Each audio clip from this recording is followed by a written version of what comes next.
오늘 우리에게 주신 하나님의 말씀 예레미야 51장 29절에서 32절까지 말씀입니다. 예레미야 51장 29절에서 32절까지의 말씀, 제가 가진 성경으로는 1137쪽, 구약 1137쪽 정도에 있습니다. 우리 함께 봉독하겠습니다. 시작. 땅이 진동하며 소용돌이 지나니 이는 여호와께서 바벨론을 쳐서 그 땅으로 황폐하여 주민이 없게 할 계획이 섰음이라. 바벨론의 용사는 싸움을 그치고 그들의 요새에 머무르나 기력이 쇠하여 여인같이 되며 그들의 거처는 불타고 그 문빗장은 부러졌으며 보발꾼은 보발꾼을 맞으려고 달리며 전령은 전령을 맞으려고 달려가 바벨론의 왕에게 전하기를 그 성읍 사방이 함락되었으며 모든 나루는 빼앗겼으며 갈대밭이 불탔으며 군사들이 겁에 질렸더이다 하리라. 아멘. 오늘도 주님이 주시는 말씀 가운데에 길과 방향을 잘 잡으시고 하루를 주님과 동행하시기를 주님의 이름으로 축복합니다. 지금 여러분이 머리를 할 때가 됐다고 생각을 하시고 누구에게 머리를 맡길 건지 한번 생각해 보세요. 최고급 이미용, 이발하고 이렇게 미용하는 도구를 가지고 있는 저랑 주방에서 쓰는 가위를 가지고 있지만 최고의 기술을 가지고 있는 미용사랑, 둘 중에 누구에게 여러분의 머리를 맡기시겠습니까? 1번에 맡기실 분 있으세요? 1번. 최고급 도구를 가지고 있지만 저예요. 저는 미용 기술이라고는 배워본 적이 없는, 미술 제일 싫어했습니다. 아마 대부분 여러분은 주방 가위를 가지고 있어도 이미용 기술을, 최고의 기술을 가지고 있는 미용사에게 여러분의 머리를 맡길 거예요. 왜 그럴까요? 그 미용사가 가지고 있는 도구가 나빠도 그 나쁜 도구를 가지고도 좋은 결과를 만들어낼 수 있을 거라고 믿기 때문에 그래요. 하지만 저에게는 왜 안 맡기죠? 저에겐 최고급 미용 도구가 있는데요.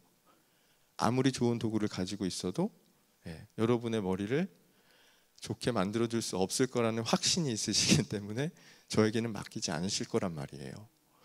여러분, 세상을 살아가실 때, 하나님을 바라보실 때 이걸 잘 기억하셨으면 좋겠어요. 우리가 아이가 가위를 가지고 우리 얼굴 앞에서 막 휘두르고 있으면 그 아이의 손에 있는 가위는 뺐죠. 왜 뺏어요? 불안하고 걱정이 되거든요. 무슨 일이 날까 봐. 하지만 미용사가 가위를 들고 우리 머리 위에서 얼굴 앞에서 막 가위를 휘둘러도 우리는 걱정하거나 염려하지 않습니다. 뭐 하죠? 대신에 우리는 오히려 기대해요. 그 사람이 내 머리를 어떻게 예쁘게 잘 해줄까? 불안해하지 않습니다. 평안하고 기대하면서 우리는 그 사람이 하는 일을 보고 있어요. 자, 우리가 세상을 살아가면서 바벨론이라고 하는 그런 존재가 없다면 참 좋겠죠. 아예 우리를 괴롭히는 그런 상황들, 사람들, 그런 것들이 없으면 우리는 참 좋을 거예요. 근데 우리의 현실은 그렇지 않습니다. 이건 우리가 받아들여야 하는 거예요. 왜냐하면 하나님의 주권 속에서 하나님이 바벨론을 우리에게 허락하셨기 때문에 그래요. 오히려 바벨론에게 투항하고 바벨론에게 붙잡혀 가서 살라고 말씀하셨던 분이 하나님이시잖아요. 바벨론이라고 하는 현실, 우리를 괴롭게 하고 우리에게 고통을 주는 그런 현실은 우리가 어찌할 수 있는 부분이 아니란 말이에요. 근데 문제는 우리가 그 바벨론 속에서 살다 보니까 바벨론이 너무 강하잖아요. 탐욕스러운 거대한 자본 앞에서 우리는 참 무기력해요. 물질 만능주의 앞에서, 돈 앞에서 울고 웃는 게 우리 모습 아닙니까? 부패해 버렸지만 그런 정치 권력 앞에서 우리는 참 세상을 보면서 한숨을 쉬면서도 그 권력 앞에 굴복하고 그 권력을 조금이라도 더 얻어보려고 하는 게 우리의 모습 아닙니까?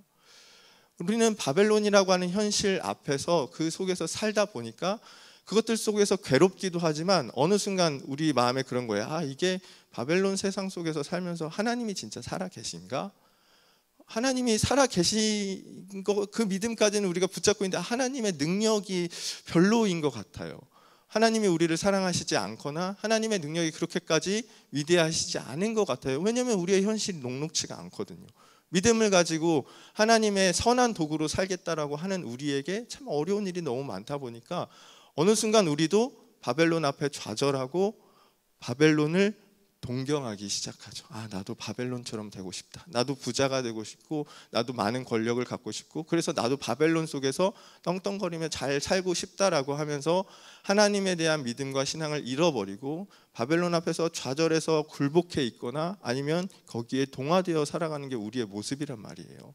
근데 오늘 말씀에서 그래서 하나님이 그렇게 되고 있는 이스라엘 사람들에게 하시는 말씀이 그거예요. 오늘 읽지는 않았지만 20절의 말씀에 이렇게 기록이 되어 있습니다. 여호와께서 이르시되 너는 나의 철퇴 곧 무기라. 누구에게 하시는 말씀이냐면 바벨론에게 하시는 말씀입니다. 바벨론은 내 손에 있는 무기라는 거예요. 아까 말씀드렸습니다. 누구 손에 있느냐가 중요한 거예요, 여러분. 바벨론이 아무리 거대해도요, 우리에는 어찌 할 수 없죠. 우리의 힘으로 바벨론을 어떻게 해볼 수 있는 상대는 아닙니다. 근데 중요한 건 하나님은 그 바벨론보다 크시고요, 바벨론이 아무리 커도 하나님 손에 들려있는 무기에 불과하다라는 거예요. 하나님이 그걸 들으셔서 다른 나라들을 부수시고 이스라엘을 심판하는 도구로 사용하셨던 건 맞습니다. 하지만 잊어버리면 안 되는 게 있어요. 그 바벨론이 하나님의 손에 있다라는 겁니다. 바벨론은 악해요. 도구가 악해도 아까 뭐라 그랬어요? 도구가 나빠도 그걸 들고 있는 사람이 누군지가 중요하다 그랬잖아요. 하나님은 선하시다니까요. 악한 도구를 일시적으로 붙잡아서 사용하시기는 하지만 하나님은 선하십니다. 하나님은 그걸 통해서 선한 결과물을 만들어내실 수 있는 분이에요. 그러니까 우리는 당장 우리 눈앞에 있는 바벨론이라고 하는 현실 때문에 좌절하지 말아야 됩니다. 하나님은 그걸 가지고 좋은 일을 우리에게 만들어내실 것이기에 이스라엘이 힘들었죠. 고통스러웠죠. 하지만 그들이 하나님을 떠났던, 완전히 죽어버렸던 그들의 삶을 다시 살리기 위해서 하나님이 바벨론을 들어 사용하신 거 아닙니까? 그러니까 결과적으로는 바벨론은 이스라엘 백성들에게 선한 도구로 사용이 된 거예요. 우리가 그걸 놓치면 안 됩니다. 하나님은 선하신 분이고 하나님의 손에 때로는 선한 도구가, 때로는 악한 도구가 둘 다 들려 있을 수도 있지만, 그래서 때로는 우리가 하나님 왜 악한 도구를 그렇게 들어서 사용하십니까? 라고 우리의 현실 속에서 그렇게 외칠 수 있지만 잊어버리면 안 되는 것, 하나님은 선하신 분이라는 것. 그 도구를 다 사용하셔서 합력하여 선을 이루어 가실 거라는 것, 여러분 잊으시면 안 됩니다. 그리고 또 한 가지 하나님이 약속하시는 게 있죠. 24절에 이렇게 기록이 되어 있습니다. 너희 눈앞에 그들이 시온에서 모든 악을 행한 대로 내가 바벨론과 갈대아 모든 주민에게 갚으리라. 바벨론을 심판하겠다고 하시는 말씀입니다. 오늘 읽었던 말씀 29절부터 32절까지는 이제 그 바벨론이 심판당하는 모습을 묘사하고 있는 겁니다. 하나님께서 바벨론을 쳐서 그 땅으로 황폐하게 하여 주민이 없게 할 계획이 섰음이라라고 29절에 기록이 되어 있습니다. 악한 도구를 하나님이 들어 사용하시지만 그 악한 도구가요, 하나님 손에 들려 있다라는 걸 잊어버리고 교만하게 됐을 때 하나님은 그 악한 도구를 심판하신다라는 겁니다. 여러분 잊어버리지 마세요. 두 가지입니다. 하나, 악한 도구가 하나님 손에 들려 있다라는 것. 그래서 그것으로 하나님은 선한 일을 만들어내신다라는 것. 그리고 그 악한 도구가 지나치게 교만하게 됐을 때는 하나님은 그 악한 도구를 반드시 심판하신다라는 겁니다. 그렇기 때문에 우리는요, 바벨론의 삶을 동경하면 안 돼요. 우리의 현실이 너무 거대해 보여서 바벨론의 삶을 동경해서 우리가 어느 순간 악한 도구가 되어 있다라고 한다면 우리도 하나님의 심판의 대상에서 벗어날 수 없습니다. 오히려 오늘 우리는 이 말씀을 어떻게 적용해야 되냐면요, 끝까지 나는 하나님 앞에 선한 도구가 되겠다라고 삶에 적용하셔야 됩니다. 내가 아무리 바벨론 속에 살아도 내가 선한 도구로 서 있는 것이 내가 그게 손해보는 것 같아도 선한 도구로 남아 있으셔야 해요. 왜냐하면 하나님은 악한 도구는 반드시 심판하시기 때문에 그래요. 그리고 하나님은 선하신 분이기 때문에 결국 마지막에 최후의 하나님 손에 남아있는, 하나님께 쓰임받는 도구는 선한 도구라는 걸 여러분 잊어버리지 마시기 바랍니다. 끝까지 하나님 장중에 붙잡혀 있는 선한 도구가 되겠다라고 오늘도 결단하시면서 녹록치 않은 바벨론의 현실을 걸어가셔야 해요. 하나님은 그런 우리를 같이 사용하셔서 우리에게 유익하게 좋은 상황들로 바꾸어 가실 것이고, 선하신 하나님께서 선하신 일들을 이루어 가시는데 우리를 또한 귀하게 사용하실 줄로 믿습니다. 끝까지 하나님 장중에 붙잡혀 있는 선한 도구가 되시는 여러분이 되시기를 주님의 이름으로 축복합니다. 더 기도하셨으면 좋겠어요. 하나님, 제 힘으로는 안 됩니다. 이 바벨론이라고 하는 세상이 너무 거대하고 너무 이렇게 제 힘으로는 어찌할 수가 없어서 하나님, 정말 하나님의 능력이 필요합니다. 성령님 나와 늘 동행해 주시고 나를 깨우쳐 주시고 나에게 능력을 주셔서 언제든지 주님 뜻대로 사용할 수 있도록, 우리가 오늘 찬양했던 것처럼 예수 그리스도 안에서 우리가 언제든지 주 뜻대로 사용될 수 있는 사람들이 되도록 서게 하여 주옵소서. 오늘 이 아침 그렇게 기도하시는 여러분들 되시기를 주님의 이름으로 축복합니다.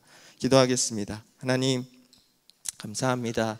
오늘도 말씀으로 우리를 깨우쳐 주시니 감사합니다. 우리는 바벨론 현실 속에서 살아갑니다. 돈과 권력 앞에서 무기력한 우리들의 모습을 발견할 때가 많습니다. 하지만 하나님, 믿음의 눈을 들어 그 모든 것들을 붙잡고 계시는 하나님을 보게 하여 주옵소서. 하나님은 선하신 분이셔서 모든 것을 붙잡아 선하게 이루어 가실 줄로 믿습니다. 그 믿음이 약하여지지 않게 하여 주셔서 오늘도 결국에는 주님 손에 끝까지 붙잡혀 있는 선한 도구로서 우리 모두가 서도록 축복하여 주시옵소서. 녹록치 않은 현실을 살아가는 우리에게 성령 충만하게 하여 주시고 예수 그리스도 안에 있음을 잊어버리지 않게 하여 주셔서 하나님이 주시는 지혜와 능력으로 승리하는 하루 되게 하여 주시옵소서. 예수님의 이름으로 기도합니다. 아멘.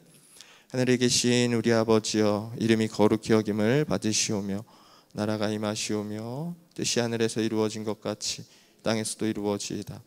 오늘 우리에게 일용할 양식을 주시옵고 우리가 우리에게 죄 지은 자를 사하여 준 것 같이 우리 죄를 사하여 주시옵고 우리를 시험에 들게 하지 마시옵고 다만 악에서 구하시옵소서. 나라와 권세와 영광이 아버지께 영원히 있사옵나이다. 아멘.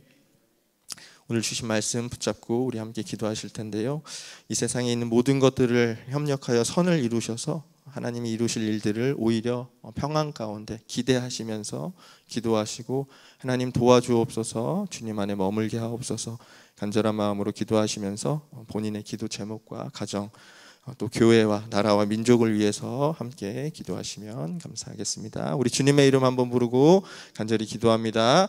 주여.